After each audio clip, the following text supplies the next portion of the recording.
हमारा यूनिवर्स कितना विशाल है इसका अंदाज़ा आप एक पल में लगा सकते हैं, और इसमें हमारी पृथ्वी कितनी बड़ी है इसका अंदाज़ा भी आपको कुछ ही सेकंड में लग जाएगा।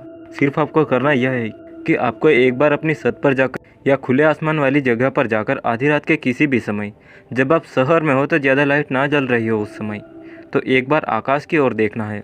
आपको पता चल जाएगा कि हमारा यूनिवर्स कितना विशाल है। यह जो टिमटिमाते तारे आप देखते हैं, प्रत्येक तारे धरती से लाखों गुना बड़े होते हैं।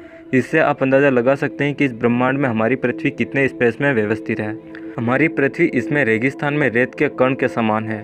ब्रह्मांड इतना विशाल है कि उसमें ग्रह, तारे, आकाशगंगा और सभी अंतरिक्ष पदार्थ और ऊर्जा होती है। आज हम अंतरिक्ष से जुड़े कुछ ऐसे ही रोचक तथ्य जानेंगे जिसके आधार पर आपके अंतरिक्ष के बारे में जानकारी बढ़ेगी, और यह आपको अंतरिक्ष को जानने में काम आने वाली जानकारी है। इस पूरे वीडियो में छोटी छोटी लाइन में अलग अलग बातें बताई गई है। रात के समय आकाश को देखकर आपको बिल्कुल आसानी से समझ में आ जाएगा कि हमारी पृथ्वी एक कण भर से ज़्यादा कुछ भी नहीं है। सूर्य के अंदर 1.3 मिलियन से भी ज़्यादा पृथ्वियाँ समा सकती है, यानी कि 13 लाख पृथ्वी सूर्य में समा सकती है। और सूर्य हमारे सौरमंडल का एकमात्र तारा है, लेकिन सूर्य कोई सबसे बड़ा तारा नहीं है। सूर्य से कई गुना बड़े तारे इस ब्रह्मांड में मौजूद हैं, लेकिन एक सर्पिल आकाशगंगा में 100 बिलियन से भी अधिक तारे मौजूद हो सकते हैं। हमारी आकाशगंगा, जिसे हम मिल्की वे कहते हैं, यानी कि हमारी आकाशगंगा में 100 बिलियन से भी अधिक तारे मौजूद हैं। हमारे सूर्य का वजूद आप इसमें समझ ही सकते हैं। और वैज्ञानिकों के अनुसार ब्रह्मांड में 150 बिलियन से भी ज़्यादा आकाशगंगाएं मौजूद है। लेकिन वैज्ञानिक अभी भी ब्रह्मांड के बारे में 5% या हम कहें कि 0.5% से ज़्यादा कुछ भी नहीं जानते हैं, क्योंकि ब्रह्मांड केवल 5% सामान्य पदार्थ से बना है। बाकी का 27% डार्क मैटर और 68% डार्क एनर्जी से बना है। यानी कि हमारे ब्रह्मांड में 95% जो पदार्थ मौजूद है वह हमें दिखाई ही नहीं देता है। ब्रह्मांड में वैज्ञानिक जो कुछ भी देख सकते हैं, लोगों से लेकर ग्रहों तक, वह पदार्थ से बना है। सामान्य पदार्थ को ऐसे पदार्थ के रूप में परिभाषित किया जाता है जिसका द्रव्यमान होता है और जो स्थान घेरता है। लेकिन ब्रह्मांड में हम जो पदार्थ देख सकते हैं उसके अलावा भी बहुत कुछ है। वैसे ही डार्क मैटर और डार्क एनर्जी रहस्यमय पदार्थ हैं जो ब्रह्मांड को प्रभावित और आकार देने का काम करता है, और वैज्ञानिक अभी भी इसके बारे में पता लगाने की कोशिश ही कर रहे हैं। शनि ग्रह भी रहस्यों में कम नहीं है। जैसे कि शनि ग्रह पानी में तैर सकता है, वैसे ही हम अगर अलग अलग ग्रहों पर कदम रखेंगे तो हम सौरमंडल के कुछ ग्रहों पर छलांग लगा सकते हैं। यानी जैसे कि हम चांद पर जा चुके हैं और आने वाले समय में हम मंगल ग्रह पर भी होंगे, तो जितनी भी छलांग आप पृथ्वी पर लगा सकते हैं बाकी ग्रह पर भी वह उससे अलग होगी। यहाँ पर आपके कूदने की कैपेसिटी पर निर्भर करता है। अगर आप पृथ्वी पर 1.5 फीट कूद सकते हैं, यानी कि आप मंगल ग्रह पर 3 फीट और चंद्रमा पर 10 फीट तक कूद सकते हैं। बृहस्पति पर तो आप कूद ही नहीं पाएंगे। हमारे कूदने की क्षमता गुरुत्वाकर्षण पर निर्भर करती है, यानी कि जितनी ज़्यादा गुरुत्वाकर्षण होगा उतना ही हमारे कूदने की कैपेसिटी कम हो जाती है। जितना कम गुरुत्वाकर्षण उतना ही ज़्यादा हम कूद पाएंगे। इसलिए हम जुपिटर पर नहीं कूद सकते। और तारों पर तो यह ग्रेविटी बहुत ही अधिक होती है, जिससे वह अपने सभी ग्रहों और पिंडों को अपने सौरमंडल में रख पाता है। सौरमंडल का आकार भी ग्रेविटी पर ही निर्भर करता है कि कितना बड़ा होगा या छोटा। लेकिन तारे हमसे बहुत दूर होते हैं। आइंस्टाइन के अनुसार जो तारे हम रात में देख सकते हैं वह वास्तव में उस समय वहाँ मौजूद ही नहीं होते हैं।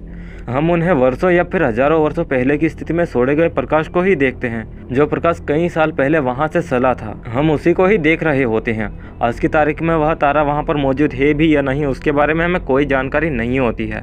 जैसे कि हम अपने सूर्य को भी 8 मिनट बाद में देख रहे होते हैं, क्योंकि 8 मिनट बाद ही सूर्य से प्रकाश पृथ्वी पर पहुंचता है। और क्या आप जानते हैं कि अंतरिक्ष से देखने पर सूर्य सफ़ेद दिखाई देता है, जबकि यह हमारी पृथ्वी से देखने पर थोड़ा सा अलग रंग में दिखाई देता है। और एक बार सूर्य का पूरा घूर्णन 25 से 35 दिन में पूरा होता है। यानी कि जिस तरह से हमारी पृथ्वी अपने अक्ष पर 24 घंटे में एक चक्कर पूरा करती है, वैसे सूर्य अपना एक घूर्णन 25 से 35 दिन में पूरा करता है। और जिस प्रकार पृथ्वी और अन्य ग्रह सूर्य की परिक्रमा करते हैं, उसी प्रकार सूर्य भी आकाशगंगा के केंद्र का चक्कर लगाता है। इसको एक परिक्रमा पूरी करने में 22 से 25 करोड़ वर्ष लगते हैं। इसे एक निहारी का वर्ष भी कहते हैं। और हमारी आकाशगंगा में हर 18 दिन में एक नए तारे का जन्म होता है। यानी कि अभी भी हमारा ब्रह्मांड बढ़ ही रहा है। और विज्ञान के अनुसार यह 13.5 अरब वर्षों से ब्रह्मांड का विस्तार ही हो रहा है। यूनिवर्स में आकाशगंगाओं के कई प्रकार होते हैं, जिसमें से 3 प्रमुख है: अंडाकार, सर्पिल और अनियमित। हमारी आकाशगंगा स्पाइरल आकार की है। अंडाकार आकाशगंगाओं का आकार बौने अंडाकार से लेकर 100 ट्रिलियन से अधिक महादानव तारों तक होता है। और अनियमित आकाशगंगा बादल की तरह होती है जिसका कोई सटीक केंद्र नहीं होता है। अनियमित आकाशगंगा मैग्लानिक क्लाउड हमारे पास में ही मौजूद है। वर्षों पहले इंसानों ने चांद पर कदम रखा था और तब चंद्रमा पर छोड़े गए पैरों के निशान या फिर किसी भी प्रकार का निशान वहां पर गायब नहीं हुआ होगा, क्योंकि चांद पर कोई हवा नहीं है जिससे वह निशान मिट सके। बस शर्त यह है कि वहां पर कोई हेलीकॉप्टर या फिर मानव ड्रोन ना उतरे जिसकी वजह से उसके पैरों के निशान खराब हो सके। और हाँ, अभी जो चंद्रयान 3 वहां पर गया है उसके रोवर के पहियों में कुछ ऐसे निशान बनाए गए हैं जिससे जब रोवर चांद की सतह पर मूव करेगा तो एक तरफ तो वह हमारे अशोक चक्र को प्रिंट करेगा और दूसरी तरफ इसरो का नाम प्रिंट करेगा, जो आने वाले लाखों वर्षों तक वहां पर जाने वाले अंतरिक्ष यात्रियों द्वारा देखा जा सकेगा। यानी कि हमारे निशान चांद पर लाखों सालों के लिए अमिट हो चुके हैं, लेकिन हम पृथ्वी से अपनी आंखों से उन्हें नहीं देख सकते हैं। और पृथ्वी की तरह शनि ग्रह का चंद्रमा यानी कि उपग्रह टाइटन प्राकृतिक गैसों का तरल महासागर है। यह हमारे सौरमंडल की इकलौती ऐसी अंतरिक्ष वस्तु है जहां पर पृथ्वी की तरह नदियां बहती है और पहाड़ भी मौजूद है।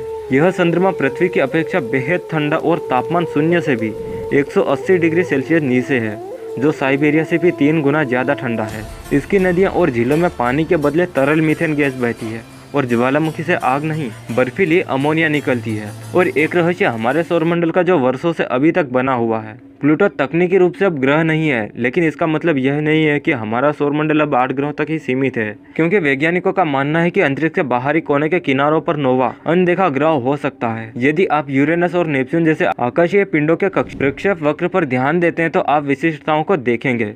कारण यह है कि वहां पर एक विशाल गुरुत्वाकर्षण पिंड है जो एक ग्रह की तरह चीजों को अजीब तरह से अपनी ओर खींचता है। कैलिफोर्निया इंस्टीट्यूट ऑफ टेक्नोलॉजी में गृह विज्ञान के सहायक प्रोफेसर के अनुसार प्लेनेट 9 जो अभी तक हमें नहीं मिला है, क्योंकि यह आश्चर्यजनक रूप से मंद और बहुत ही कम प्रकाश को छोड़ता है। आज के समय में सबसे अच्छी दूरबीन के साथ हम मुश्किल से ही इसका पता लगा सकते हैं, ऐसा हमें लगता है। लेकिन वैज्ञानिकों का एक संदेह ये भी है कि ये एक ब्लैक होल हो सकता है, क्योंकि अकेले मिल्की वे में 100 मिलियन ब्लैक होल हो सकते हैं, लेकिन हम नहीं जानते हैं कि वे कैसे बनते हैं, क्या करते हैं और महत्वपूर्ण रूप से क्या होता है। ब्लैक होल की ग्रेविटी इतनी मजबूत होती है कि लाइट को भी अपने इशारों पर नचाता है, जिस कारण से भी हमें इसका रहस्य पता नहीं चल पाया है। और ब्लैक होल कैसे बनता है, इनका बनने के लिए कौन सी परिस्थितियों की आवश्यकता होती है, और तो और हमने किसी ब्लैक होल को मरते हुए भी नहीं देखा है, क्योंकि इनकी आयु ही इतनी अधिक होती है कि यदि ब्लैक होल हॉकिंग विकिरण के माध्यम से वाष्पित होकर मर जाते हैं तो एक सौर द्रव्यमान वाले ब्लैक होल को 1 के पीछे 64 जीरो लगने पर जितने वर्ष होंगे उतने वर्षों की अवधि में वाष्पित हो जाएगा। और इतने वर्ष तो अभी तक हमारे ब्रह्मांड के भी नहीं हुए हैं। ब्रह्मांड भी अभी तक सिर्फ 13 अरब वर्ष का है। ब्लैक होल प्रकाश को नहीं छोड़ता है, लेकिन धीरे धीरे हॉकिंग रेडिएशन को छोड़ता है। यह हॉकिंग महोदय ने बताया था, इसलिए इसका नाम भी हॉकिंग रेडिएशन रखा गया है। और भाई चैनल पर दूसरे वीडियो भी मौजूद है, एक बार उन्हें भी चेक कर लेना। और हाँ, इस वीडियो को लाइक शेयर और सब्सक्राइब करके ही जाना। मिलते हैं फिर, जय हिंद।